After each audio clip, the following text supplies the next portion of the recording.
નમસ્કાર દોસ્તો, સુપરફાસ્ટ તાજા સમાચારમાં તમારું સ્વાગત છે। દેશ, દુનિયા અને ગુજરાતના તાજા, મોટા અને સૌથી મહત્વપૂર્ણ સમાચાર જાણીએ તે પહેલા તમે ચેનલમાં નવા હોય તો ચેનલને જરૂરથી સબસ્ક્રાઇબ કરીને વિડીયોને લાઇક કરી દેજો।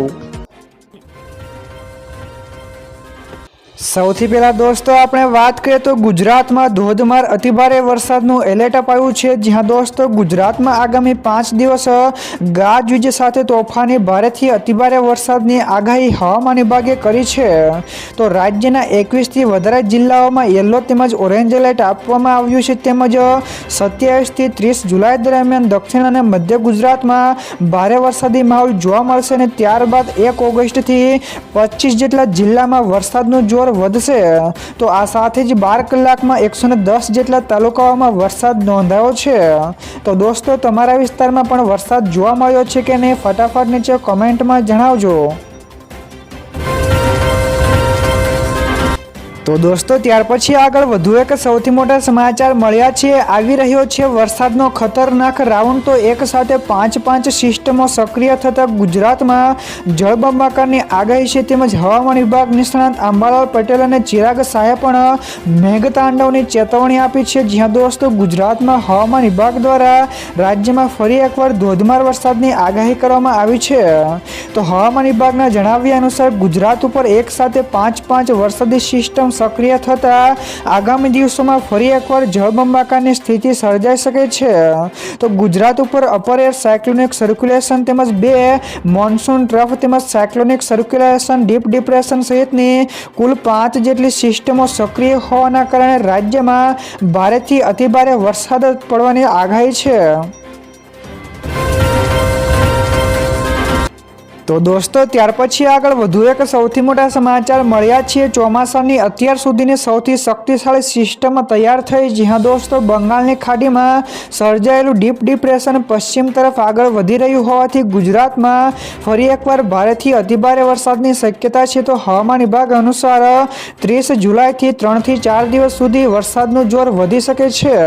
તો જેમાં નર્મદા, તાપી, ડાંગ, સુરત, નવસારી, વલસાડ, ભરૂચ, વડોદરા, છોટાઉદેપુર સહિતના વિવિધ વિસ્તારોમાં ભારે વરસાદની આગાહી છે। તો આજે પણ ઉત્તર ગુજરાત, મધ્ય ગુજરાત અને દક્ષિણ ગુજરાતના અનેક જિલ્લાઓમાં ભારે વરસાદની સંભાવના છે।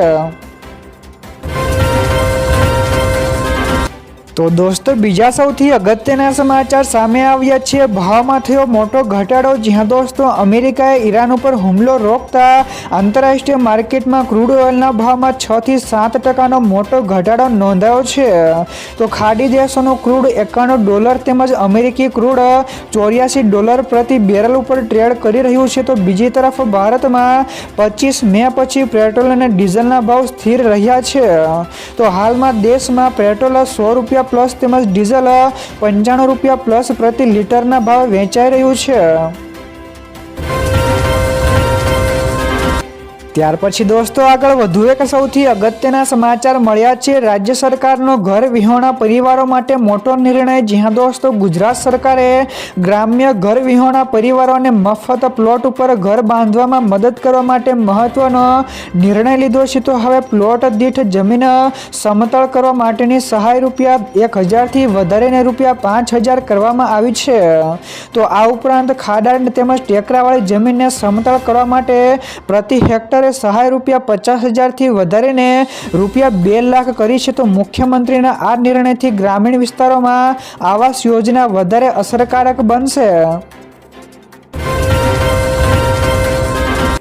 ત્યારબાદ દોસ્તો ફટાફટ આગળના બીજા સમાચારની વાત કરવામાં તો સોના અને ચાંદીના ભાવમાં મોટો ઘટાડો। જ્યાં દોસ્તો છેલ્લા 20 દિવસમાં સોના અને ચાંદીના ભાવમાં નોંધપાત્ર રીતે ઘટાડો જોવા મળ્યો છે। જેમાં IBJના આંકડા અનુસાર 6 જુલાઈએ 24 કેરેટ સોનાનો ભાવ ₹1,45,500 પ્રતિ 10 ગ્રામે હતો, જે હવે ઘટીને ₹1,42,500 થયો છે। એટલે કે સોનાના ભાવમાં ₹2750નો ઘટાડો થયો છે। તો બીજી તરફ ચાંદીના ભાવમાં પણ ₹12,000 થી વધુનો ઘટાડો નોંધાયો છે। તો 6 જુલાઈએ ₹2,31,800 પ્રતિ કિલોએ રહેલી ચાંદી હવે ઘટીને ₹2,19,500 પ્રતિ કિલો ઉપર વેચાઈ રહી છે। તો તો દોસ્તો બીજા સૌથી મહત્વપૂર્ણ સમાચાર સામે આવ્યા છે બનાસકાંઠામાં વરસાદ બાદ પણ ભારે હાલાકી। જ્યાં દોસ્તો બનાસકાંઠા તેમજ ઉત્તર ગુજરાતના ઘણા બધા જિલ્લામાં વરસાદે વિરામ લીધા હોવા છતાં જળબંબાકારની સ્થિતિ યથાવત છે। જેમાં સાંતલપુર તાલુકામાં હજુ પણ પૂર જેવી સ્થિતિ જોવા મળી છે। તો સાંતલપુર તાલુકામાં ભારે વરસાદના કારણે પૂર જેવી સ્થિતિ હજુ પણ યથાવત રહી છે। તો લોદરા ગામ નજીકનો કોઝવે પાણીમાં ગરકાવ થતા સુઈગામ તેમજ રાધનપુર હાઈવે ઉપર વાહન વ્યવહાર બંધ કરવામાં આવ્યો છે। તો પાણીના ભારે પ્રવાહ વચ્ચે કોઝવે ઉપરથી પસાર થતી એક ટ્રક પણ પલટી જતા માર્ગ સંપૂર્ણપણે બ્લોક થઈ ગયો હતો। તો ભારે વરસાદ તેમજ પાણીના ભરાવાના કારણે લોદરા, જંડાલા, ગઢા તેમજ બોરુડા સહિતના અનેક ગામોનો સંપર્ક કપાઈ ગયો છે। તો દોસ્તો ત્યાર પછી આગળ વધુ એક સૌથી મહત્વપૂર્ણ સમાચાર ટોલ ટેક્સ અંગે વાહન ચાલકો માટે ખુશખબર। જ્યાં દોસ્તો NHAIની નવી ટોલ સિસ્ટમથી હવે હાઈવે મુસાફરોને રાહત મળવાની શક્યતા છે। તો નવા નિયમ અનુસાર વાહન ચાલકોએ નક્કી કરેલા ફિક્સ ટોલને બદલે જેટલા કિલોમીટર મુસાફરી કરશે તેટલા અંતરનો જ ટોલ ટેક્સ ચૂકવવો પડશે।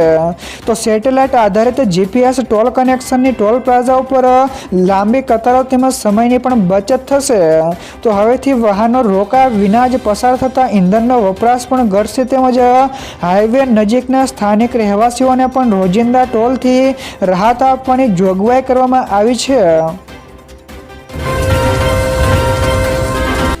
ત્યાર પછી દોસ્તો ઝડપથી આગળના બીજા સમાચારની વાત કરવામાં આવે તો રાહુલ ગાંધીનું મોટું નિવેદન, કહ્યું કે માત્ર રાજીનામાથી કામ નહીં ચાલે તો કોંગ્રેસની બીજી બે પણ માંગણીઓ છે। જ્યાં દોસ્તો નીટના પેપર લીક મામલે ધર્મેન્દ્ર પ્રધાને શિક્ષણ મંત્રી પદેથી રાજીનામું આપ્યા બાદ પણ કોંગ્રેસ સરકાર સામે મોરચો ચાલુ રાખ્યો છે। તો કોંગ્રેસે નવી બે માંગણીઓ પણ કરી છે। જેમાં પ્રથમ છે વિરોધ દરમિયાન વિદ્યાર્થીઓ અને પ્રદર્શનકારીઓ ઉપર કથિત હુમલા કરનારાઓ સામે કડક કાર્યવાહી કરવામાં આવે।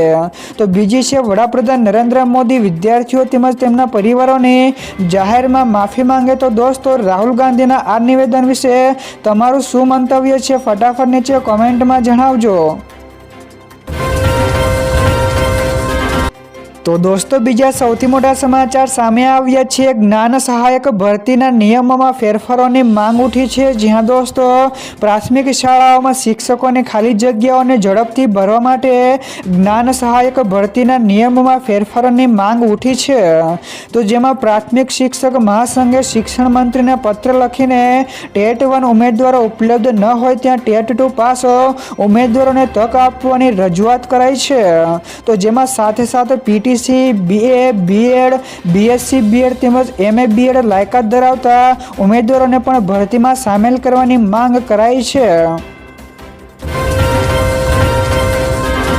તો દોસ્તો ત્યાર પછી આગળ વધુ એક સૌથી મોટા સમાચાર મળ્યા છે। ₹10 અને 20ની પ્લાસ્ટિકની નોટને લઈને મોટા સમાચાર। જ્યાં દોસ્તો જેમાં કેન્દ્ર સરકારે સંસદમાં જણાવ્યું હતું કે RBIએ ₹10 અને ₹20ની પોલિમર બેંક નોટના ફિલ્ડ ટ્રાયલને મંજૂરી આપી છે। જેમાં બંને મૂલ્યની 100 કરોડની નોટોનું પરીક્ષણ કરાશે। તો જેમાં પોલિમર નોટ કાગળની નોટ કરતાં વધારે ટકાઉ, પાણી પ્રતિરોધક અને સરળતાથી નોટ ન ફાટતી હોવાથી તેનો ઉપયોગ નાના મૂલ્યની નોટોમાં કરવાનો વિચાર છે। તો ટ્રાયલ સફળ થયા બાદ નિયમિત જારી થઈ શકે છે। જેમાં હાલની કાગળની નોટો બંધ કરવાની પણ કોઈ યોજના નથી। તો દોસ્તો બીજા સૌથી અગત્યના સમાચાર સામે આવ્યા છે। રાજ્ય શાળા પાઠ્યપુસ્તક મંડળનો મોટો નિર્ણય। જ્યાં દોસ્તો ભારે વરસાદના કારણે પલળી ગયેલા અથવા તો નુકસાન પામેલા પાઠ્યપુસ્તકો ધરાવતા વિદ્યાર્થીઓ માટે રાજ્ય સરકારે મહત્વનો નિર્ણય લીધો છે। જેમાં સરકારી અને અનુદાનિત શાળાઓમાં અભ્યાસ કરતા વિદ્યાર્થીઓને ગુજરાત રાજ્ય શાળા પાઠ્યપુસ્તક મંડળ દ્વારા નવા પાઠ્યપુસ્તકો વિનામૂલ્યે આપવામાં આવશે। તો આ સાથે જ અસરગ્રસ્ત વિદ્યાર્થીઓએ વહેલી તકે પોતાની શાળાનો સંપર્ક કરીને જરૂરી માહિતી આપવાની રહેશે। ત્યાર પછી દોસ્તો આગળ વધુ એક સૌથી અગત્યના સમાચાર મળ્યા છે. શેર બજાર ગ્રીન ઝોનમાં બંધ થયું છે. જી હા દોસ્તો, ગઈકાલે ભારતીય શેર બજારમાં જોરદાર તેજી જોવા મળી હતી, જેમાં અમેરિકા અને ઈરાન વચ્ચેના તણાવમાં ઘટાડો તથા ક્રૂડ ઓઇલના ભાવમાં નરમાઈથી રોકાણકારોના સેન્ટિમેન્ટમાં સુધારો થયો હતો.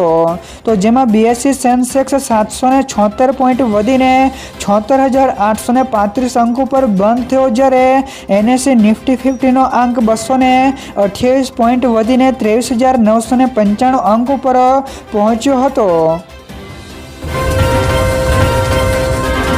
ત્યારબાદ દોસ્તો ફટાફટ આગળના બીજા સમાચારની વાત કરવામાં આવે તો ફ્લાઇટનું રાજકોટમાં ઇમરજન્સી લેન્ડિંગ. જી હા દોસ્તો, દુબઈથી મુંબઈ જઈ રહેલી ઇન્ડિગોની ફ્લાઇટના કાર્ગો કમ્પાર્ટમેન્ટમાંથી ધુમાડો નીકળતા રાજકોટ ઇન્ટરનેશનલ એરપોર્ટ ઉપર તેનું ઇમરજન્સી લેન્ડિંગ કરવામાં આવ્યું હતું. તો ફ્લાઇટમાં ક્રૂ મેમ્બર સહિત 194 જેટલા મુસાફરો સવાર હતા. તો ઘટનાના પગલે મુસાફરોમાં ભયનો માહોલ સર્જાયો હતો. જો કે પાયલોટે સફળતાપૂર્વક લેન્ડિંગ કરાવતા તમામ મુસાફરો સુરક્ષિત રહ્યા હતા. તો દોસ્તો બીજા સૌથી મહત્વપૂર્ણ સમાચાર સામે આવ્યા છે. ભારત બન્યું મેડિકલ ટુરિઝમનું મોટું હબ. જી હા દોસ્તો, ભારતમાં મેડિકલ ટુરિઝમ ઝડપથી વધી રહ્યું છે, જેમાં 2009માં 1.12 લાખ વિદેશી દર્દીઓ ભારતમાં આવ્યા હતા, જે 2025માં વધીને 5.07 લાખ થયા છે. તો આમ 16 વર્ષમાં દર્દીઓની સંખ્યા 4.5 ગણી વધી છે. તો 2025માં ભારતીય મેડિકલ ટુરિઝમ માર્કેટ 84,000 કરોડનું હતું, જે 2030 સુધીમાં 1.56 લાખ કરોડ પહોંચવાનો અંદાજ છે.